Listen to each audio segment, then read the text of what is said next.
I recently just finished my first month as a product manager over at Microsoft, and I want to share 4 key lessons that I learned over the course of that month. Now, I've been at Microsoft for a little over half a year, but I recently switched teams onto a more product-oriented team, and I'm really enjoying the experience so far. Hi, I'm Laura, a PM working in tech, and on my channel I share my life working in tech, my life working as a PM, and other computer science-related advice. Now, I know that the life as a PM is kind of shrouded in mystery, so hopefully some of these lessons give you some key insights into what it's like to be a PM, and also what you can expect if you're going into your first job as a PM. Let's get started. The first lesson that I've really taken to heart is that being a PM or product manager does not mean that you're a failed dev or software engineer.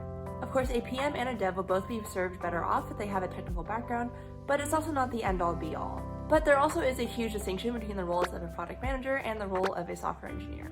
Not to say that there aren't people who can do a little bit of both though, I'm sure there are, and kudos to you. For me personally, I didn't have the best skill set to be an engineer, and there are also plenty of other people who had better skill sets than me that were more qualified to be software engineers in tech anyways. However, being in the PM role was a really enlightening experience, and I instantly fell in love with the responsibilities, the roles, and the kind of questions and ambiguities you deal with that come with part of the job of being a product manager. I think I'm a lot happier as a PM than I would be if I started off as a dev, and I also just want to say that you don't necessarily have to start as a software engineer to break into product management. But I think in the status quo now, there are more PM jobs at the new grad level than there ever have been before. Even though there aren't nearly as many job postings asking for a new grad PM as there are a new grad software engineer, trust me when I say that you'll find the right company for you and also find the right company that's willing to take a chance on a new grad PM to lead their product. So let me talk a little bit about what product managers actually do. Yes, being a PM means a lot less coding. Now, depending on how technical your team really requires you to be, this can range a lot. You can go anywhere from never coding a day in your life again, to fully forming proof of concepts or implementations to test out what you're trying to prove. The far end of the spectrum with doing technical implementations and proof of concepts is far less likely. However, I do know that people on ML or data science teams kind of end up doing more of that work. When you as a product manager are interfacing with your dev team, you're really there to represent the voice of the customer and also to investigate and figure out what customers need from your product. How can you delight your customers? How can you really differentiate your product? And how can you make sure that your users can't live without your product ever again? You bring a lot of insight into how the product is doing from a user perspective and a lot of things that may not be immediately evident to the people working on it, like the PM and the dev team.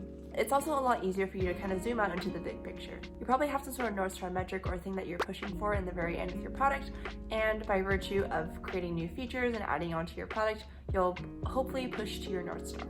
Overall, to summarize, I think PMs bring a lot of color, clarity, and perspective to the tech picture, and that's why PMs aren't just failed devs. It's definitely just a different role and a different job. The next lesson is that there is a ton of coordination and communication on the job. I can't tell you how important proper coordination and communication is, especially in our world of remote and hybrid work. It is so important to make sure that everyone you're working with is on the same page, including stakeholders, partner teams, customers, the dev team, managers, leadership, etc. And also immediately clarifying if there's been some sort of hiccup or misunderstanding going on. Establishing well-used communication channels and also knowing how other people work and like to be contacted and like to be worked with is going to make your life a whole lot easier. I've said this many times before, but to bring it up in this video, product managers bring clarity. This means that you'll be in charge of answering anyone's questions and figuring out who to go to or where to go to get the information that you don't actually have yet. I'll touch upon this in a later lesson as well, but just know that people will come to you for answers and clarity, and if you don't know how to get those answers and clarity, you better figure that out. Functionally, because you're not coding and you're also not really a designer, you rely and end up relying upon a lot of other people in this whole chain. You end up working with the design team to figure out the best UI or user experience, and you work with the dev team to actually get something implemented and out the door. Fundamentally, there are so many links that make the process of shipping a product out easier, and it's really up to you to foster these collaborations and make sure that everything is going smoothly. For example, and zooming out on a larger picture, if you have a huge project going on that's going to take an entire semester or take an entire quarter, you better believe that you should have a good communication established, understand how to update everyone that's involved, and work with everyone that's involved as well to answer their questions. The next lesson is that it really is part of your job to develop relationships. Like I just mentioned previously, you rely a lot upon other teams and other people to do your job right and do it well. To provide you with feedback, fill in the technical details, fill in the design gaps, and all the other missing pieces that you might not necessarily know just by yourself. However, through the power of friendship and magic and collaboration, you magically have all the answers because you already are established and collaborating with all these different people. If you take the time to do a listening tour and basically meet everyone involved that are points of contact or just influential people that you might be working with, it'll give you a great leg up compared to the next PM who hasn't, because you already know who to go to and they already know who you are as well, so you're not just a stranger coming in and asking for favors. Also, just in remote and hybrid work, being a friendly face and friendly name is never a bad thing. As the more people get to know you, you build a reputation for yourself and people can start to turn to you and say, hey, that's Laura, I know that she does X, Y, and Z and that she's fantastic at doing A, B, and C. This way in the future, you basically just have a nice telephone book of people you can turn to, ask for advice, ask for feedback, and in general, collaborate with. The fourth and last lesson I want to talk about is that even as a new PM, there's a lot of responsibility on your shoulders for leading any project. You're often going to be the decision maker. Say you schedule a team meeting, you take in feedback, and you're trying to decide what direction to go to.